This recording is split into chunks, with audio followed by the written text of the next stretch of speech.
Assalamualaikum warahmatullahi wabarakatuh. Alhamdulillah, wassalatu wassalamu ala rasulillah. Segala puji dan puja kehadirat Allah subhanahu wa ta'ala, juga salawat dan taslim kepada yang besar Muhammad sallallahu alaihi wa ala alihi wa sahbihi wasallam.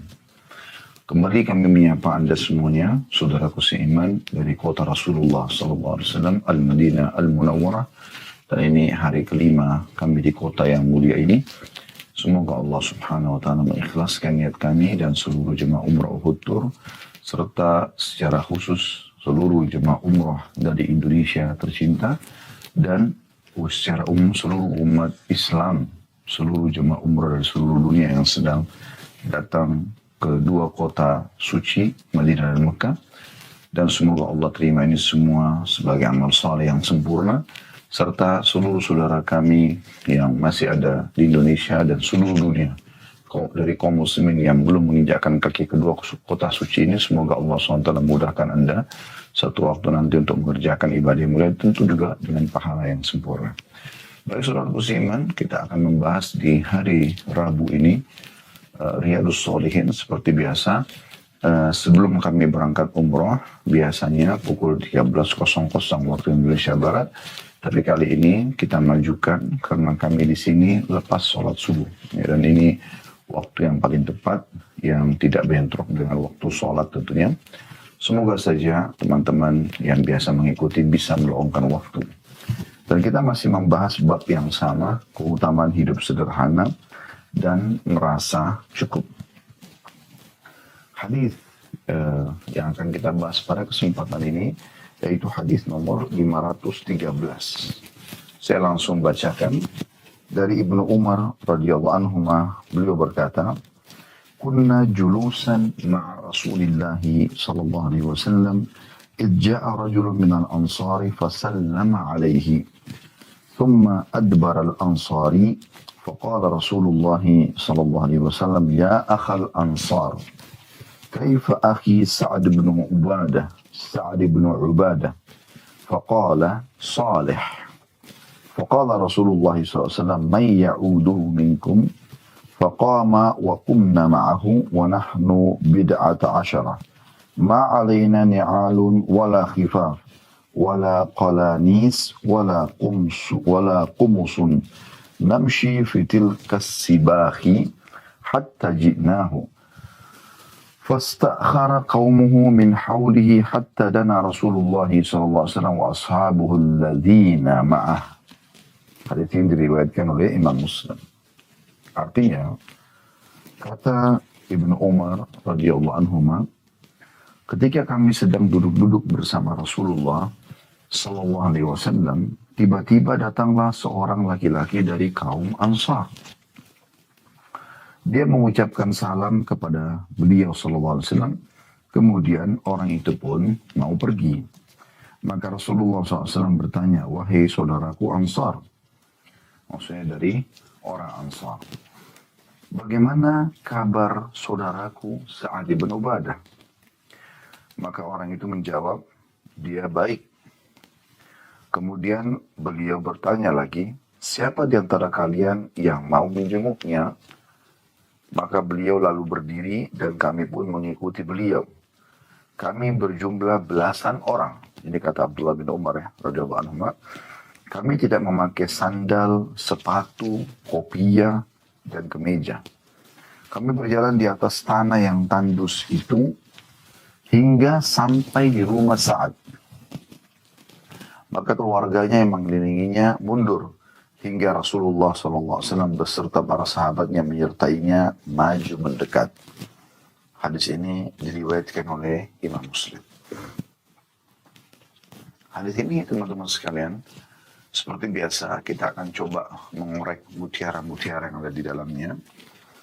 Yang pertama, bagaimana kecerdasan Ibnu Umar radhiyallahu anhu, dan ini sering kita sampaikan ya, ada di antara sahabat-sahabat Nabi ridwanullahi alaihim, mereka langsung menyampaikan ke poin yang disampaikan oleh Nabi SAW.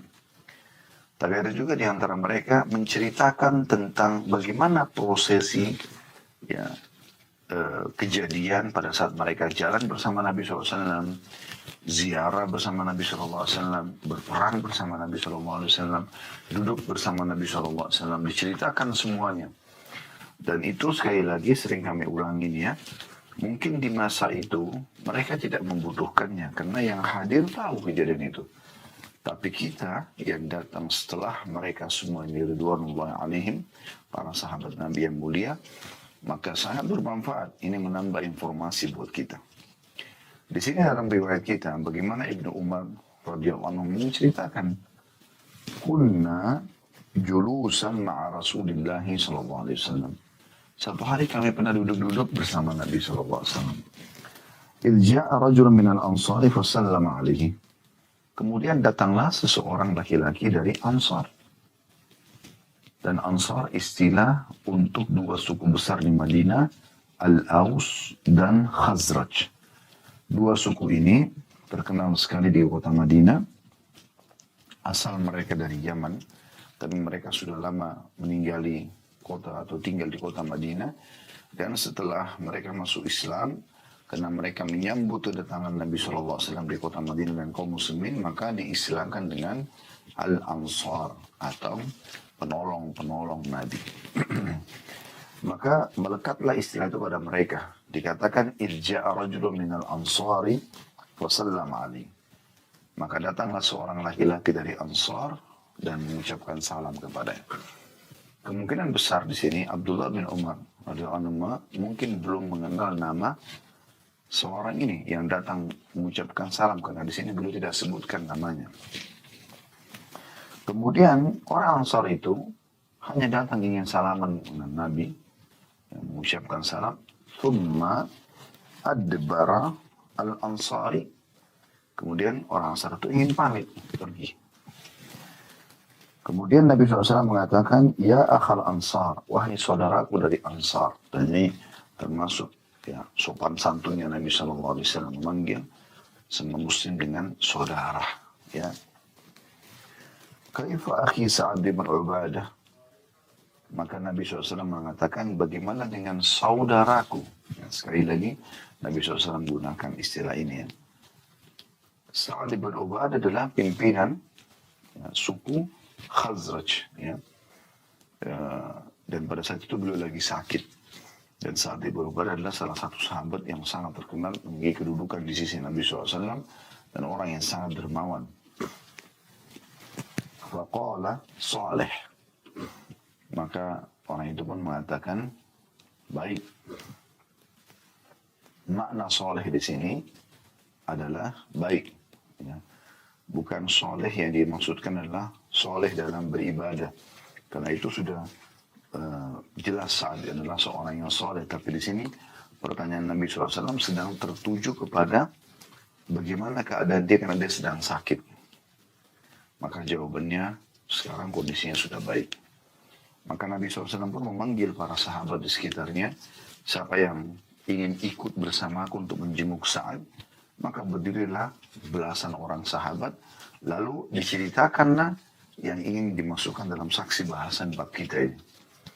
Maka kebanyakan di antara sahabat yang menjadi tersebut, ada di antara mereka yang tidak punya sandal, tidak punya kopiah, gitu kan.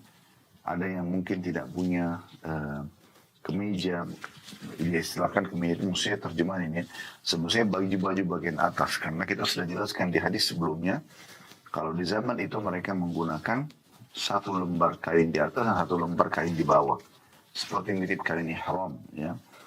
Nah, tapi penduduk ahli suffah, sudah kita jelaskan ya, ada rumah di belakang Nabi SAW bisa menampung sekitar 300 orang, dikenal dengan ahli suffah. Mereka orang-orang miskin. Ya. Dan sudah disebutkan ciri mereka, kebanyakan mereka punya cuma satu lembar kain saja, yang mereka lilitkan dari atas sampai ke betis mereka. Ya. Kain yang sangat besar gitu ya. Mereka turunkan jadi mirip seperti gamis. Ya. Nah, ada di antara mereka yang tidak punya kain bagian atas, maka cuma diistilahkan ini yang dimaksudkan oleh Ibnu Umar, seperti itu keadaannya. Kemudian kami pun berjalan di atas jalan tandus tersebut. Ada di antara mereka yang tidak menggunakan sandal karena susahnya hidup mereka gitu ya.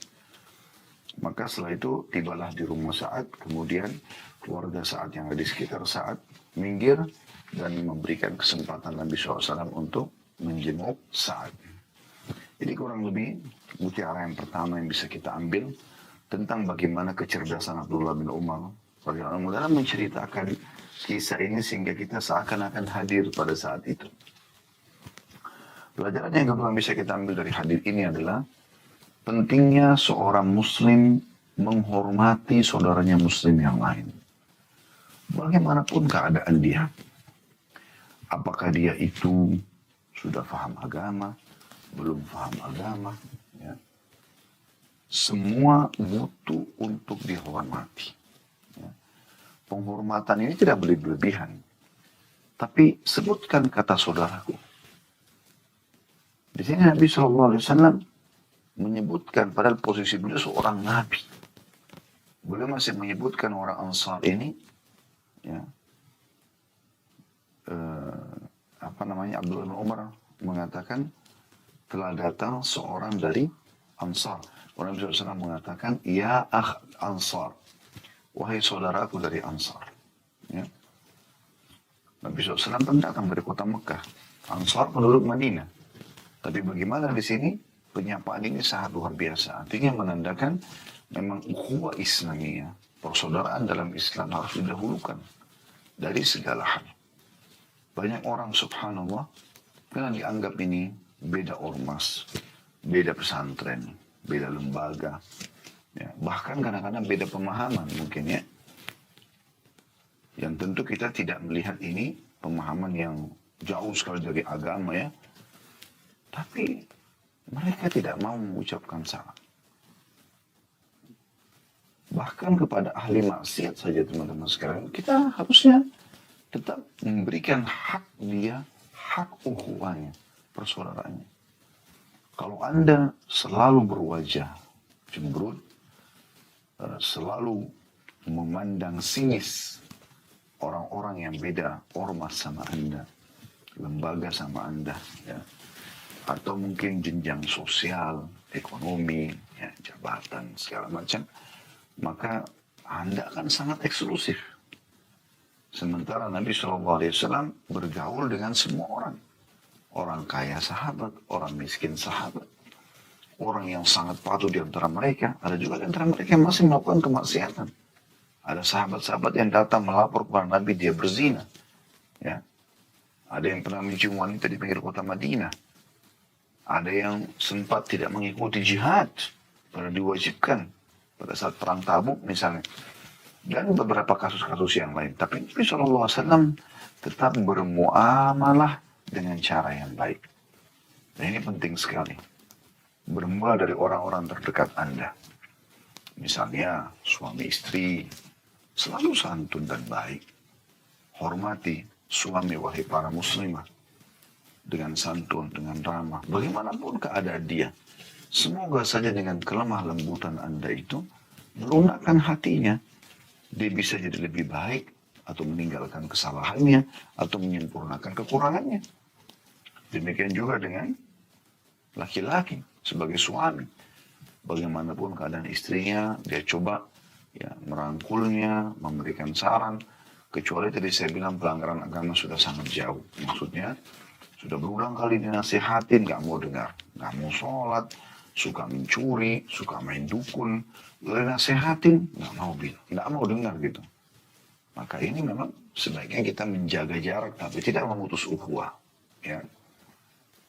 Karena banyak kasus terjadi teman-teman sekalian, ya, termasuk di negara kita, pada saat mereka bercerai, maka yang ada adalah semuanya buruk. Padahal mantan pasangannya itu, mantan suami atau mantan istri itu, adalah orang yang dia pilih. Dari sekian banyak yang awal sebelum nikah menjadi calon dia. Tapi Anda menentukan si fulan jadi suami saya, si fulana jadi istri saya. Anda yang menentukan itu. Anda memilihnya, kalau tidak Anda bisa menolak dari awal kan. Lalu terjalinlah hubungan yang baik. Interaksi awal adalah biologis. Saling membuka pakaian, menikmati kemaluan. Ini bahasa, mohon maaf saya sebutkan sedikit vulgar, untuk memberikan kesadaran. Ya. Setelah itu terjalinlah cinta, kasih sayang, safar sama-sama, makan sama-sama, silaturahim keluarga, ya kan, tertawa. Semuanya itu hilang. Hanya karena terjadi percekcokan yang disebabkan oleh syaitan, yang benar ngotot, yang salah juga ngotot. Gitu. Padahal sebenarnya harusnya yang benar memaafkan, yang salah meminta maaf. Ya. Akhirnya terjadi perceraian, dan setelah terjadi perceraian yang diingat hanya keburukan saja. Seakan-akan sudah tidak ada kebaikan seseorang pun. Padahal Umar bin Khattab radhiyallahu anhu berkata, aku akan terus berterima kasih pada seumur hidupku kepada seseorang yang terus mengingatkan satu kekuranganku. Bagaimana dengan pasangan kita yang selama ini memenuhi satu kali saja, teman-teman sekalian, biologis kita terpenuhi, itu udah luar biasa. Kita harus berterima kasih pada dia. Ya? Bukan karena udzubillah orang-orang yang berzina itu satu malam saja tuh sekali biologis bisa membayar puluhan juta, ada yang bahkan membayar ratusan juta, bahkan mungkin ada yang membayar miliaran. Anda hampir setiap hari bisa melakukannya dengan hanya mahar yang sedikit.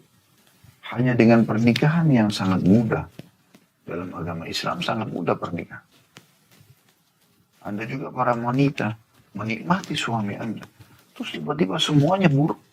Bahkan tidak jarang setelah terjadi perceraian mereka saling serang menyerang.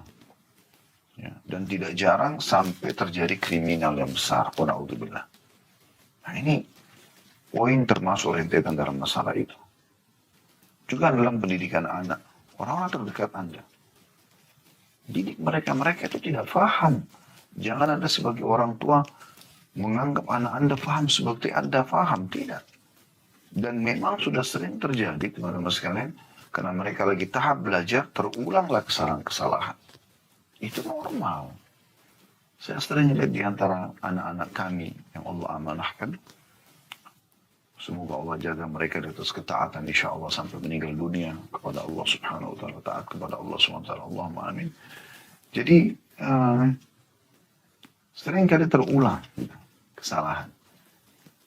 Kalau kita menangkap itu dengan emosional misalnya, maka tidak akan memberikan pendidikan. Tapi di saat kita merangkul mereka, memberikan nasihat, mengingatkan dengan cara baik, maka insya Allah satu waktu Allah akan bukakan hatinya. Begitu juga dengan orang tua, mertua, ya, kerabat-kerabat. Kemudian pindah ke lingkungan sekitar kita, tetangga, teman-teman di kantor. Semuanya. Sesama muslim, kita menjaga ukhuwah. Jangankan kita bicara sama muslim. Dengan orang non-muslim saja, kata Nabi SAW, khairun nas, anfa'um linnas. Orang yang paling baik di antara kalian, hai kaum muslimin, itu makna hadisnya. Maka orang yang paling bermanfaat bagi orang lain. Sebarkan manfaat. Dan berapa banyak orang yang masuk Islam justru karena kebaikan dan akhlak kaum muslimin. Maka ini perlu dijaga. Dijalin ukhuwah itu dengan baik. Dan Nabi SAW di sini mengulangi 2 kali, ya akhal ansar, wahai saudaraku dari ansar. Kemudian Nabi mengatakan ya, tentang kabar, menanyakan kabar Sa'ad, kaifa akhi Sa'ad bin Ubadah. Dan ini luar biasa ini. Ya. Suatu kebanggaan Nabi SAW memanggil sebagai seorang saudara kita. Anda bayangkan kalau ada sebagai atasan Anda mengatakan, bagaimana saudaraku si Fulan, padahal itu stafnya dia. Berapa banyak atasan dengan sombong. Mana si Fulan, sebut namanya. Dengan sombongnya, keluarkan saja, dan seterusnya. Kenapa Anda tidak lemah lembut? Mana saudaraku si Fulan? Anda sambil bercanda dengan baik. Nabi SAW sudah contohkan masalah itu. Ini yang kedua. Yang ketiga yang bisa kita ambil dari hadis ini adalah tentang keutamaan menziarahi orang yang sedang sakit. Di mana Nabi SAW mengajak para sahabat untuk menjenguk Sa'ad Ibn Ubadah radhiyallahu anhu. Dan ini hal yang kadang-kadang luput dari banyak orang. Ya.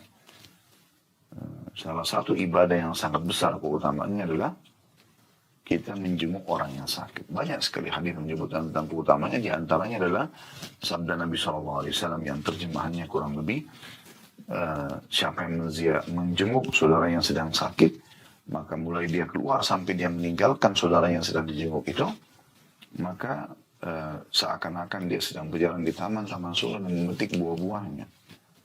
Itu juga dengan hadis yang lain, kata Nabi SAW, siapa menjenguk saudaranya di pagi hari, maka Allah mengutus ya sekian ribu malaikat ya.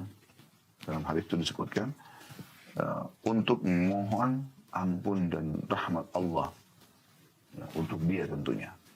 Dan kalau dia sampai sore hari, dan kalau dia berziarah di sore hari, maka Allah mengutus juga sekian ribu malaikat ya, yang akan memohon ampun dan memohon rahmat untuk dia kepada Allah SWT sampai pagi hari. Walaupun dia cuma menjenguk 5 menit, 10 menit saja. Nah ini termasuk hal yang luar biasa, dan ini sebenarnya bisa didapatkan pahala ini hampir setiap hari oleh para teman-teman kita, dokter, perawat ya. Karena mereka bukan hanya sekedar menjalankan kewajiban, bisa mereka niatkan menjenguk orang yang sakit. Bisa mereka mendapatkan pahala juga dari sisi lain, yaitu dengan membantu saudara ya. Karena Nabi SAW mengatakan, "Wallahu fi auni al-'abdi maka al-'abdu fi auni akhi." Allah akan terus menolong seorang hamba selama dia menolong ya saudaranya.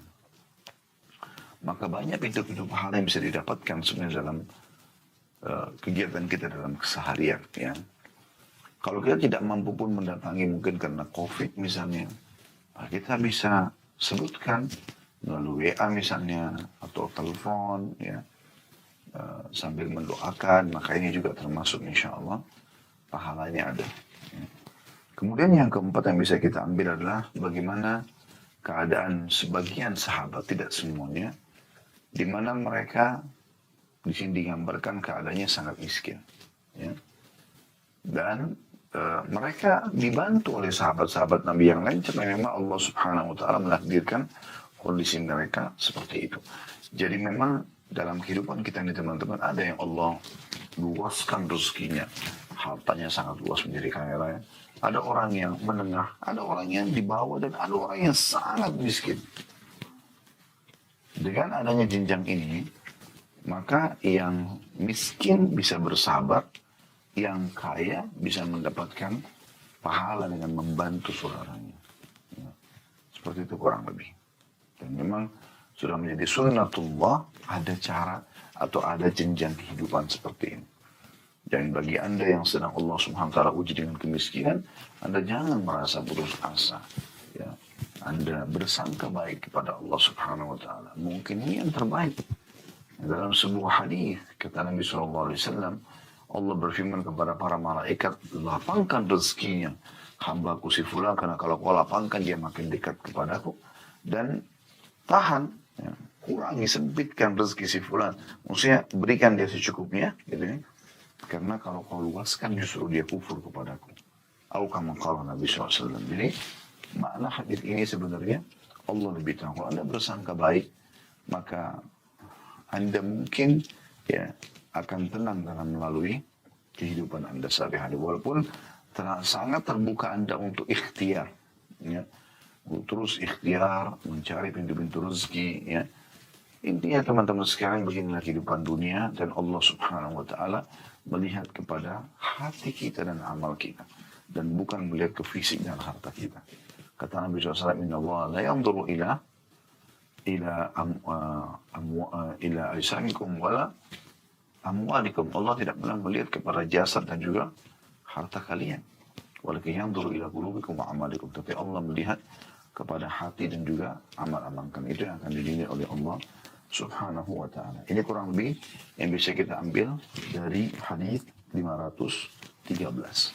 Dan kita akan lanjutkan teman-teman sekalian ke hadis 514 yang berbunyi dari Imran ibn al-Husain radhiyallahu anhu dari Nabi SAW bahwa beliau bersabda, "Khairukum qarni, thumma alladhina yalunahum, thumma alladhina yalunahum."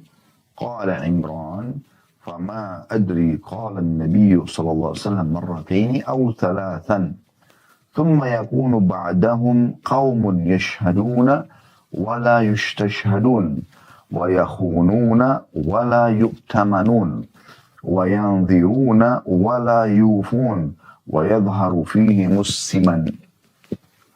Hadis ini riwayat Bukhari Muslim. Artinya, sebaik-baik kalian adalah generasiku. Kemudian generasi sesudah mereka.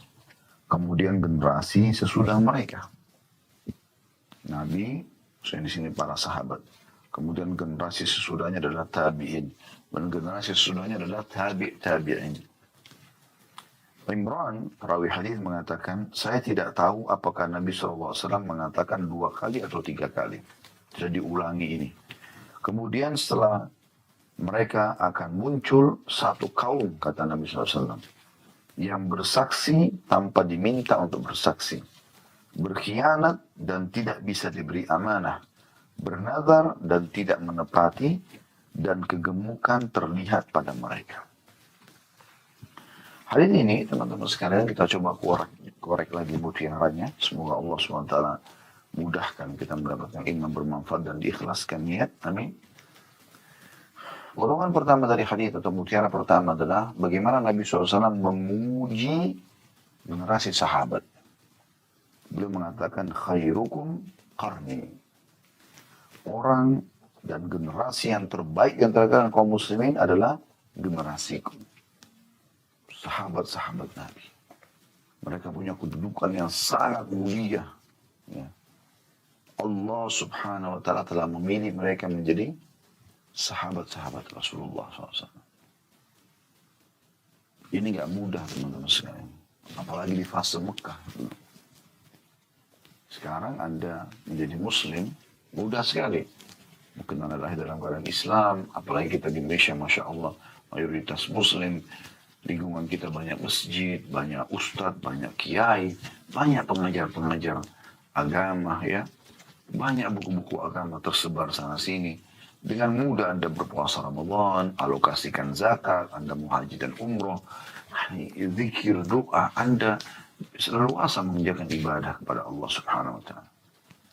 Quran sudah diterjemahkan, ya. Begitu juga di negara-negara lain, Quran sekarang sudah diterjemahkan dan sudah sempurna. Kita nggak butuh nunggu prosesi penyempurnaan Quran karena sudah sempurna. Tapi Anda bisa bayangkan di fase Mekah dulu.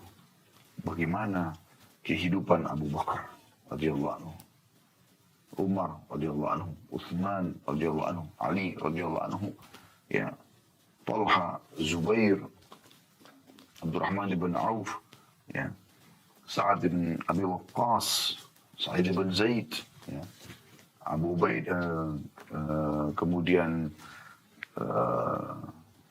Bilal, Suhaib Ar-Rumi, ya, Mus'ab bin Umair, ya, dan Ja'far bin Abi Thalib dan yang lainnya radhiyallahu anhum ajma'in, di mana mereka pada saat itu kalau masuk Islam pasti kena gangguan. Dan pada saat itu baru beberapa ayat Al-Quran yang turun. Anda bisa bayangkan kalau Anda di Mekah pada saat itu teman-teman sekalian, belum ada media kayak sekarang, belum ada buku tercetak seperti ini.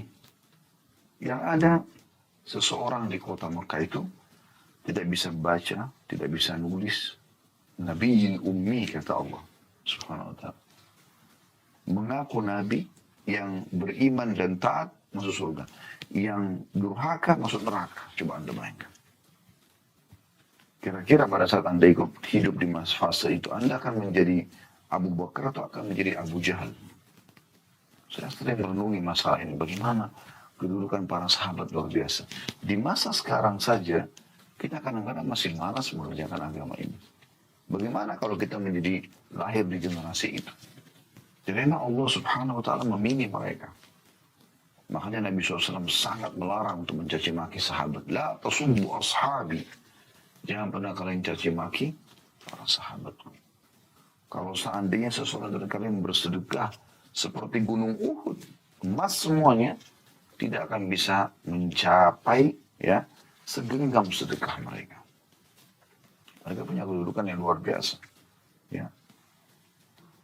Dan mereka itu adalah penyambung lidah Nabi Shallallahu Alaihi Wasallam. Makanya Nabi SAW mengatakan ini generasi terbaik. Anda jadikan para sahabat Nabi ini sebagai idola Anda. Pelajari tentang kehidupan mereka. Dengan keterbatasan ilmu yang Allah amanahkan kepada kami dan saya pun sama dengan Anda masih terus belajar. Kami sudah dengan hikmah Allah SWT mengadakan tablik akbar lebih dari 40 episode sahabat. Anda bisa dapatkan dan dengarkan di playlist YouTube. Dengarkan satu persatu kisah mereka, ya, bagaimana kehidupan mereka, bagaimana mereka beriman, amalan-amalan yang mereka terapkan dalam keseharian sampai bagaimana wafatnya mereka. Dan ambil ibrah, jadikan pelajaran.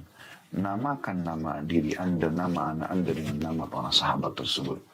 Anda wahai muslimah, jadikan idola, ya. Para sahabat Nabi, Ummahatul Mukminin, Aisyah, Khadijah, ya, Zainab, Ummu Salamah, ya, Hindun, Juwairiyah, ya, Sofia, banyak ya, yang Anda bisa ambil dari para Ummahatul Mukminin. Ya. Kemudian juga dari para sahabat Nabi, Ummu Sulaim, atau Rumaisa atau Gumaisa, kemudian Nusaybah binti Ka'ab, Sofia binti Abdul Muttalib, dan banyak sahabat-sahabat Nabi yang lain yang bisa Anda jadikan sebagai idola mereka. Anda jadikan sebagai pegangan sejarah hidup mereka. Karena mereka adalah orang-orang yang sudah sukses. Mereka beriman, lalu mereka meninggal dalam keadaan iman tersebut. Kalau orang yang masih hidup, belum tentu. Kita tidak tahu apakah sekarang dia baik, mungkin nanti besok dia meninggal dalam keadaan kafir. Na'udzubillah. Nah, ini generasi terbaik yang jangan disia-siakan. Kita belajar dari mereka, ambil ibrah dan pelajaran dari mereka. Jadikan mereka sebagai idola kita, idola anak-anak kita. Anak-anak kita bacakan ya, buku-buku tentang sejarah para sahabat. Tentu dimulai dengan sejarah para nabi-nabi ya, kemudian baru para sahabat. Tapi kita bicara sahabat karena memang Nabi SAW menyinggung umat ini yang terbaik adalah generasiku. Dan sahabat ini ulama memberikan definisi adalah orang yang melihat Nabi SAW secara langsung atau bertemu secara langsung. Kalau dia buta, dia bertemu seperti Abdullah bin Maktum ya, yang turun ayat, beberapa ayat pertama dalam surah Abasa wa Tawalla ya. Intinya bertemu dengan Nabi SAW atau melihat Nabi SAW secara langsung, beriman kepada beliau dan meninggal dalam keadaan iman tersebut. Jadi yang sempat beriman lalu murtad, maka itu tidak dianggap sahabat. Atau pura-pura ya, beriman seperti orang-orang munafik, maka tidak masuk dalam kategori sahabat. Sampai ulama-ulama mengatakan, kalaupun ada orang yang hidup di masa Nabi SAW beriman, kemudian dia tidak bertemu dengan Nabi, maka tidak dikategorikan sahabat. Seperti kasus Abu Muslim al-Khulani, kemudian Uwais al-Qarni. Ya. Ini semua adalah orang-orang yang Shuraih al-Qadhi, ya, yang diberikan julukan tabi'in besar karena mereka beriman di masa Nabi SAW tapi tidak sempat bertemu dengan Nabi alaihi salatu wassalam. Pelajaran kedua adalah penyampaian Nabi SAW ya, dengan sabda beliau, ثُمَّ الَّذِينَ يَلُونَهُمْ. Kemudian yang datang setelah mereka, maksudnya setelah sahabat, yang belajar langsung dari sahabat. Setelah Nabi SAW meninggal. Makanya generasi terbaik umat ini. Ya. Mereka banyak sekali ya generasi ini yang belajar dari sahabat-sahabat Nabi seperti Atha bin Abi Rabah di Mekah, Sufyan Ats-Tsauri di Mekah ya.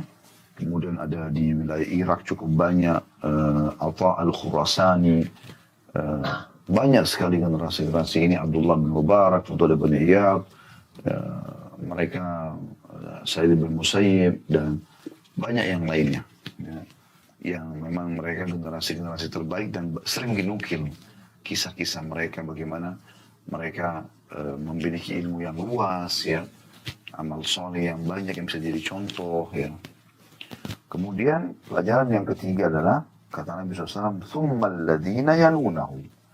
Kemudian yang datang setelah mereka lagi. Maksudnya, tabi'in. Yang belajar dari tabi'in itu. Nah, dianggap ini karena mereka sangat dekat dengan masa wahyu. Masa kenabian. Turunnya wahyu. Ini juga generasi terbaik. Ya. Dan tabi'in ini masuk di dalamnya. Insya Allah ya, Imam Abu Hanifah, Imam Malik, ya, ini imam-imam madhab, ya, mereka insya Allah masuk dalam kategori ini. Ya. Baik, selanjutnya teman-teman sekalian yang keempat adalah potongan kata Imran ibn Husain melanjutkan sabda Nabi SAW, ثُمَّ يَكُونُ بَعْدَهُمْ قَوْمٌ. Kemudian datang setelah generasi yang ketiga itu, tabi'in, kaum, sekelompok orang. Tidak semua berarti ya, sekelompok orang. Dari mana? Dari generasi umat Islam. Nabi SAW sedang bicara tentang kita. Apa itu? Ini pelajaran yang keempat. Yashhaduna wala yustashhadun. Mereka segera berikan kesaksian tanpa diminta. Tanpa tahu permasalahan apa, langsung aja memberikan kesaksian. Ya, mungkin ini bahasa yang bisa ditangkap darinya tuh penjelasannya adalah orang yang mungkin hidup memberikan kesaksian yang penting dibayar.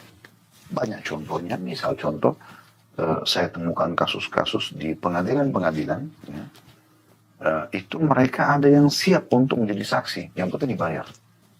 Tinggal diceritain kasusnya apa, dia siap. Seakan-akan sudah lama kenal.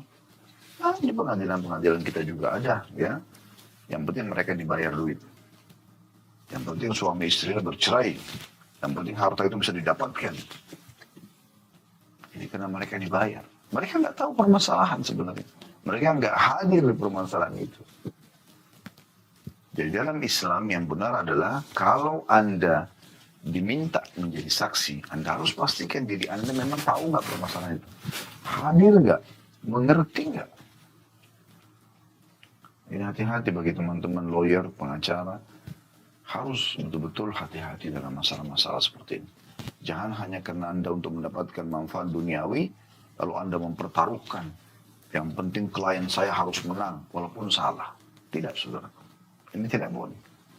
Anda akan dituntut oleh Allah SWT kalau Anda memberikan kesaksian dan akhirnya orang yang zalim itu menang. Ya, sekali lagi orang yang zalim itu menang, maka ini berbahaya sekali.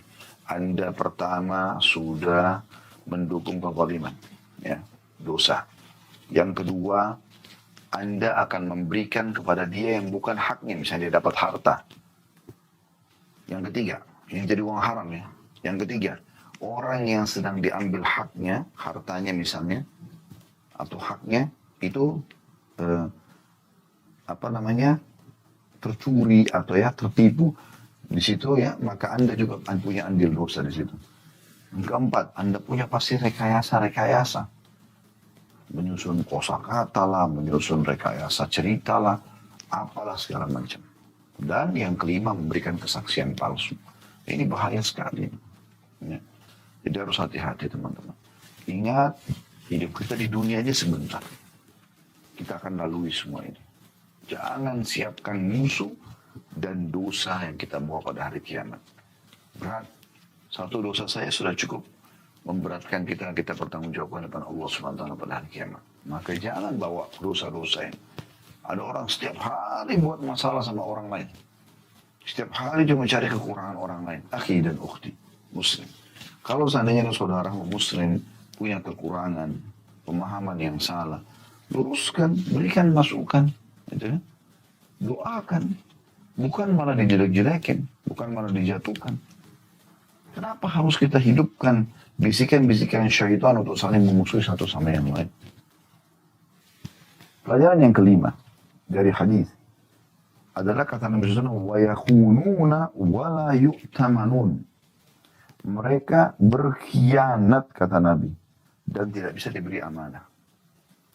Ini sebagian orang dari kaum muslimin akan muncul. Kenapa? Dari mana hadits ini? Mereka tidak mengikuti generasi-generasi awal. Bagaimana Umar bin Khattab pada saat jadi pemimpin tidak bisa tidur di malam hari sampai dia sudah keliling Madinah dan memastikan semua masyarakatnya sudah tidak butuh dia, baru dia tidur. Karena takutnya dihisab oleh Allah Subhanahu wa taala. Ya? Jadi perlu difahami ini, jabatan yang Anda miliki itu adalah amanah. Anda boleh menikmati fasilitasnya, tapi jangan lupa, makin diberikan amanah, berarti makin ada beban, ada kewajiban Anda harus Anda lakukan. Dan kalau Anda tunggangi jabatan tersebut dengan baik, Anda pasti akan mendapatkan dan memanen pahala. Mungkin dengan tanda tangan yang benar, mungkin dengan instruksi, mungkin dengan aturan-aturan yang Anda terapkan, ya, sehingga menjadi baku jadi peraturan misalnya di negara, di lembaga Anda dan seterusnya. Bahkan bisa menjadi contoh bagi orang lain. Nah ini luar biasa ini. Ya. Tapi banyak orang subhanallah tidak bisa diberikan amanah. Di sini khianat, di sini khianat. Dari perusahaan ini berkhianat, dipecat, pindah perusahaan ini berkhianat lagi. Jadi kebiasaan.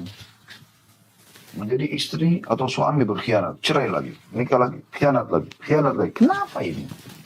Kenapa harus seperti ini? Sementara orang mukmin adalah orang yang amanah.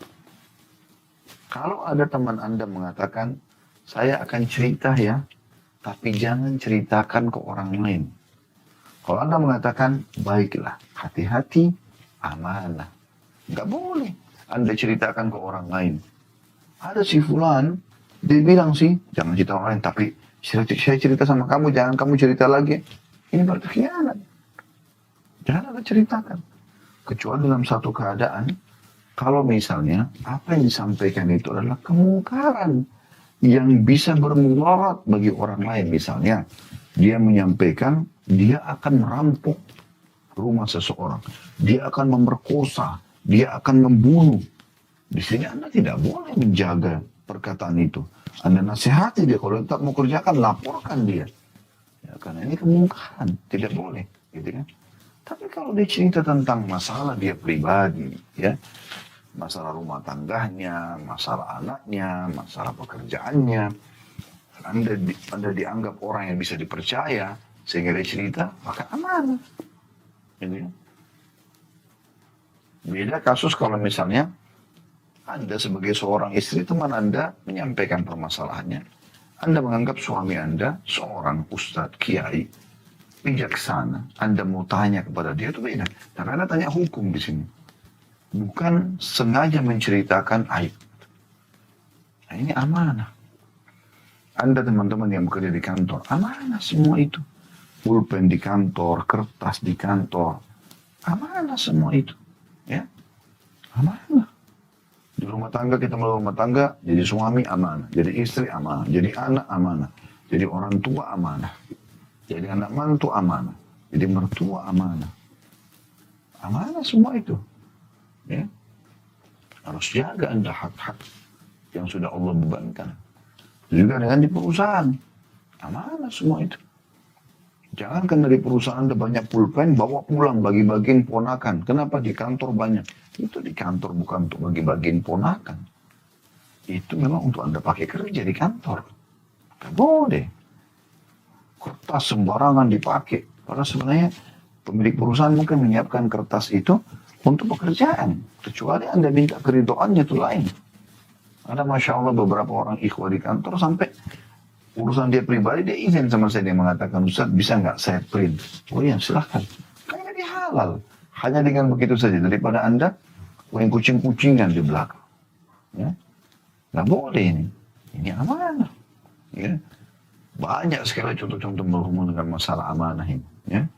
Kalau Anda belanja pakai uang kantor, pergi ke satu vendor, Anda beli, Anda sekarang sedang menjadi tangan kanannya pemilik perusahaan. Yang Anda bawa uangnya perusahaan. Yang Anda akan beli orderannya perusahaan. Maka pada saat Anda ke vendor tersebut, bayar atas nama perusahaan. Diskon, bonus, apa saja, kembalikan ke perusahaan, bukan milik Anda. Mungkin ada orang kadang-kadang mau coba mengemas supaya bisa jadi halal buat dia. Bagaimana Ustaz kalau saya pakai duit saya pribadi? Tetap tidak bisa karena orderan perusahaan. Anda ke situ bukan buat Anda pribadi. Sudah ada ya pintu menipunya di situ. Tidak boleh. Anda alasan pakai uang saya dulu. Gak apa-apa nanti berarti saya boleh naikin. Ini gak boleh. Gak boleh saudara. Kita harus dahulukan mengejar pahala. Situ. Kita menjalankan amanah ini. Ya. Jadi bonus payung kah, baju kaos kah, kembalikan semua ke perusahaan. Tak bisa tidak. Ya. Kursi Anda, meja Anda, komputer Anda, HP Anda dari kantor, semuanya ini, laptop Anda, amanah. Jaga akhi dan ukhti. Jangan main sembarangan pulang rumah, taruh, pecah, tinggal laporin, rusak, ini segala macam. Atau bahkan ada orang pura-pura. Hilang, padahal tidak hilang gitu. Nah, dia tahu perusahaannya tidak tuntut dia misalnya. Ini bahaya sekali. Bahaya sekali. Ya. Jadi Anda, wajar kalau Anda datang kerja satu perusahaan, Anda tanya dulu. Nah, mana hak-hak saya, mana yang saya boleh nikmati, mana yang boleh saya pakai. Tapi hal yang kecil Anda harus tahu. Supaya semuanya menjadi baik buat Anda. Ya. Ini termasuk. Ya. Jadi hati-hati sekali. Jangan berwajah dua saudaraku seiman. Anda datang ke perusahaan orang kerja hanya untuk menyerap ilmunya lalu Anda pergi tinggalkan orang. Di awal Anda tunjukkan Anda akan setia, Anda akan ini dan itu. Tapi ternyata tidak bohong. Keluar ternyata memang mau buka, mencuri ilmunya. Tidak akan ada berkahnya. Tidak akan ada berkah. Ini ya yang ke-6 ya. Pelajarannya wa yakhununa wa la yu'tamanun. Yang ke-7 wa yanziruna wa la yufun. Dan mereka bernazar tapi tidak memenuhinya. Nazar seperti misalnya dia mengatakan, kalau saya sembuh saya akan puasa 3 hari. Hukum asalnya nazar itu makruh. Kenapa makruh? Karena kalau Anda diberikan oleh Allah, misalnya sembuh benar, Anda wajib menjalankan itu. Anda puasa, Anda sedekah, gitu kan. Oleh karena itu, lebih baik tidak bernazar. Jadi Anda misalnya, kalau sudah sembuh, ya udah baru Anda, sebagai tanda syukur kepada Allah, Anda sedekah misalnya. Nah, itu lebih baik. Tapi kalau Anda sudah bernazar, maka Anda harus tepati. Itu dalam Islam dianjurkan. Kata Allah SWT dalam surah Al-Insan, yufuna bin nadhr. Mereka selalu menjalankan nazar-nazar mereka kalau sudah diberikan oleh Allah Subhanahu wa taala. Walaupun memang nazar ini dikatakan makruh karena Nabi SAW mengatakan tidak keluar kecuali dari orang yang pelit.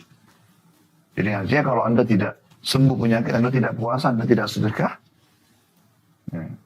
Tapi intinya teman-teman sekalian dari hadis ini, pelajaran ke-7 kita bisa ambil, ciri orang yang jauh dari sahabat, jauh dari generasi-generasi emas ini, mereka berkhianat. Dan mereka pada saat bernazar, mereka tidak memenuhinya. Yang terakhir, yang ke-8 adalah وَيَظْهَرُ فِيهِ مُسِّمًا. Dan nampak dari mereka kegemukan. Di sini bukan teman-teman sekalian dzam musiman atau penghinaan terhadap orang gemuk, bukan. Karena sahabat-sahabat Nabi yang gemuk badannya, gitu kan. Dan kita sedang bicara generasi terbaik sahabat. Ada yang di antara mereka gemuk, tinggi besar, ada. Tapi di sini maksudnya adalah bahasa kiasan Nabi SAW. Mereka karena banyak berkhianat, banyak mengambil harta haram, akhirnya mereka menjadi gemuk gara-gara itu. Jadi bukan kegemukannya, tapi permasalahannya mereka jadi gemuk karena dari harta-harta haram ini. Dan ini peringatan teman-teman sekalian. Jangan pernah memakan harta haram. Ya. Ini berbahaya sekali. Yang bukan hak Anda jangan. Nabi SAW pernah masuk dalam rumah beliau. Lalu beliau tidur gelisah sekali. Sampai istri beliau menanyakan, kenapa ya Rasulullah? Anda nggak pernah gelisah seperti ini. Kata Nabi SAW, tadi waktu masuk saya temukan ada satu butir kurma di sebelah ranjang atau di atas ranjang. Lalu saya memakannya. Setelah saya telan, saya khawatir terbelah kurma sedekah. Nabi SAW tidak terima sedekah. Beliau terima hadiah. Tapi sedekah itu ya, tidak boleh untuk Nabi SAW. Maka beliau khawatir itu jadi haram buat beliau. Bayangkan teman-teman sekarang. Berapa banyak orang di antara kita, subhanallah, kerja di satu toko kue kah, toko kacang-kacangan kah, main makan saja. Anggap karena dia pegawai boleh. Tidak boleh. Tidak. Anda kerja di restoran, Anda kerja di tempat-tempat yang ada seperti ini, Anda harus izin. Anda harus izin.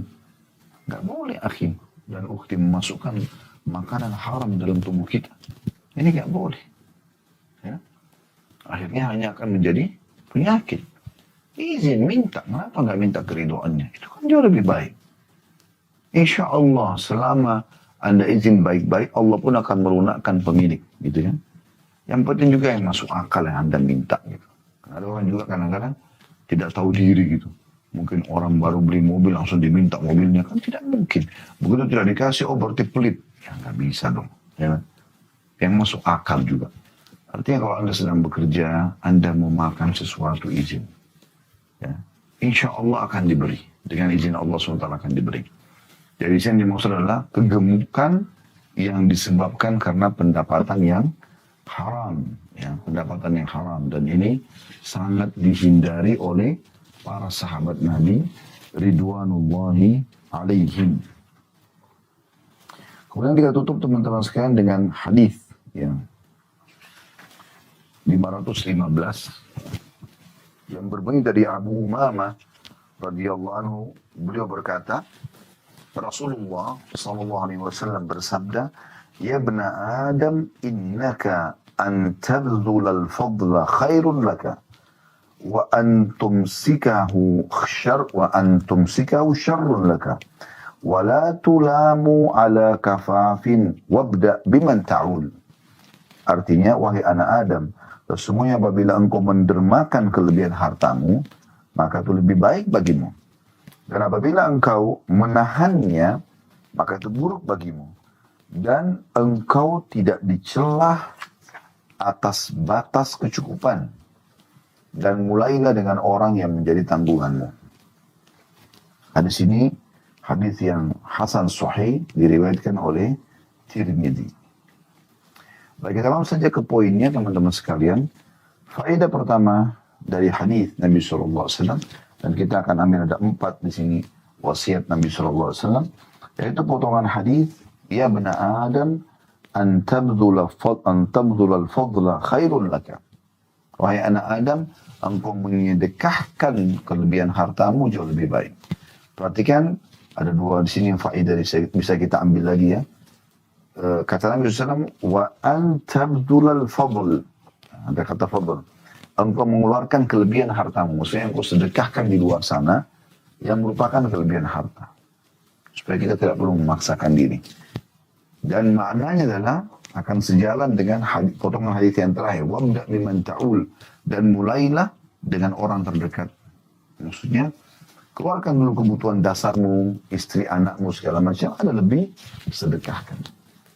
Ini potongan dari faedah pertama ini, mutiara pertama ini ada faedah pertama dan ada faedah kedua.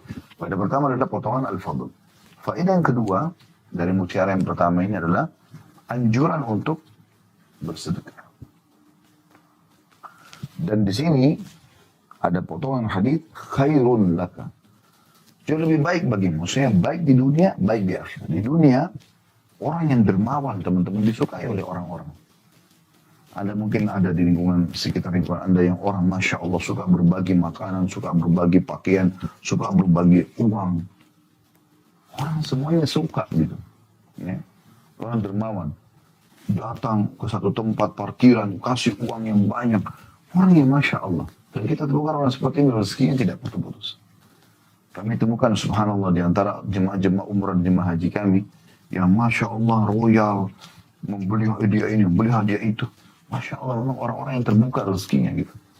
Dibandingkan dengan orang pulang pun, ya walaupun dia punya kemampuan, mungkin membawa satu saja kurma sekilo atau apa, mungkin juga itu masih berat bagi dia.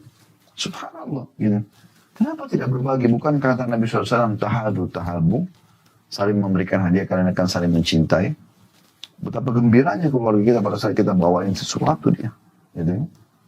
Walaupun itu sederhana gitu. Kami biasa dulu sebelum diamanahkan travel, ya, kadang-kadang ada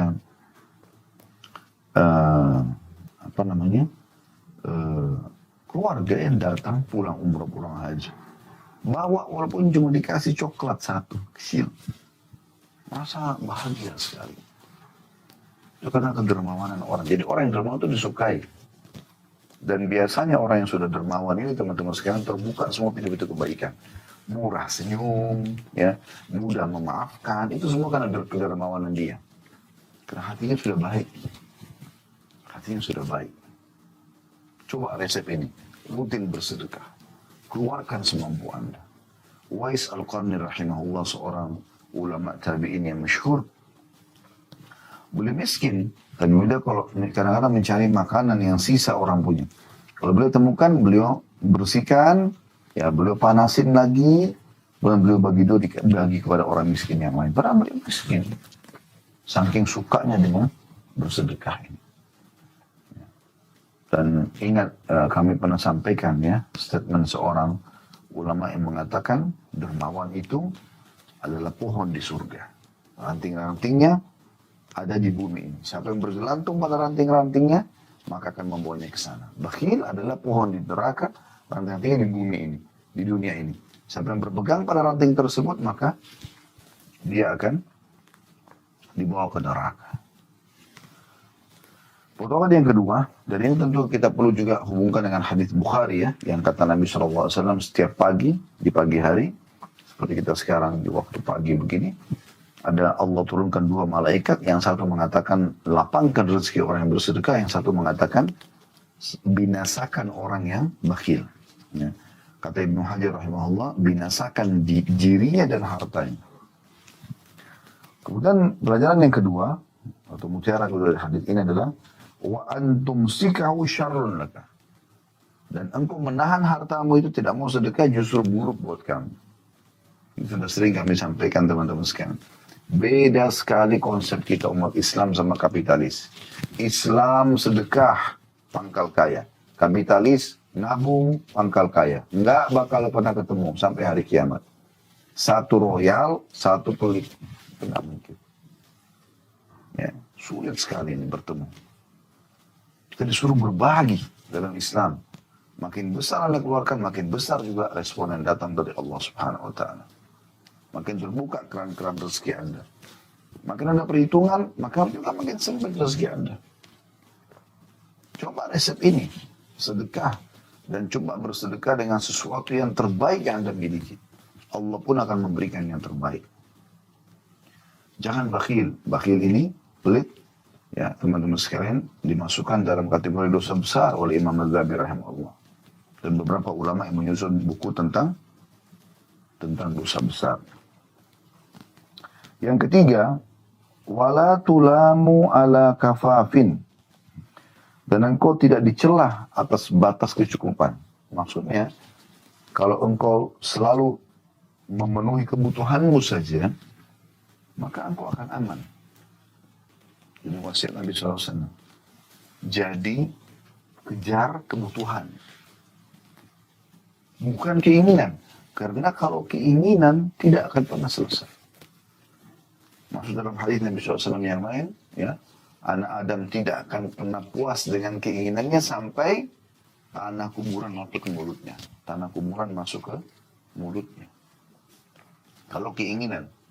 Tapi kalau kebutuhan, maka itu hal yang baik. Tidak tercela. Dalam agama tidak tercela juga di mata manusia. Juga ringan hisabnya pada hari kiamat. Di saat Anda butuh makanan, makan yang terbaik karena Allah bilang halal thayyibah, yang halal dan yang berkualitas. Anda butuh pakaian, beli pakaian yang terbaik semampu Anda, nggak masalah. Ya. Tapi batas kebutuhan. Berlebihan itu apa? Selalu saja beli padahal masih banyak. Sampai mubazir. Ada orang sampai sudah lupa pakaiannya yang pernah dia beli karena tidak pernah dipakai gitu. Ada orang beli mobil 100 untuk apa? Kenapa nggak bangun 90 masjid? 95 masjid Anda cuma punya 1-2 mobil atau 5 mobil maksimal. Kalau Anda memang punya keluarga yang sangat besar dan butuh memang. Kemudian yang terakhir adalah sabda Nabi SAW, wabda biman ta'ul, dan mulailah dengan orang-orang yang menjadi tanggunganmu. Ini wasiat Nabi SAW yang sangat baik, karena banyak orang, subhanallah, menjaga sikapnya, akhlaknya di luar wibawahnya. Kalau sama teman-temannya, sama lingkungannya luar biasa gitu, ya, baiknya. Tapi kalau sama orang-orang terdekatnya, suaminya, istrinya, anak-anaknya, orang tuanya, kasar luar biasa. Ini aneh ini. Itu salah satu maknanya bisa diambil. Makna yang lain adalah, kalau kau ingin bersedekah, memberi, mulai dengan orang-orang terdekat. Sesuai dengan sabda Nabi SAW kepada seorang sahabat yang mengatakan, saya punya 1 kantong dirham, saya punya 2 orang jadi target. Yang mana saya dahulukan? Yang satu punya kerabat, yang satu tidak punya hubungan kerabat. Kata Nabi SAW, kalau kau beli yang punya hubungan kerabat dengan, kalau kau beri orang yang punya hubungan kerabat denganmu, kau akan panen 2 pahala. Pahala sedekahnya dan pahala silaturahimnya. Allahu a'lam. Jadi ini insya Allah bahasan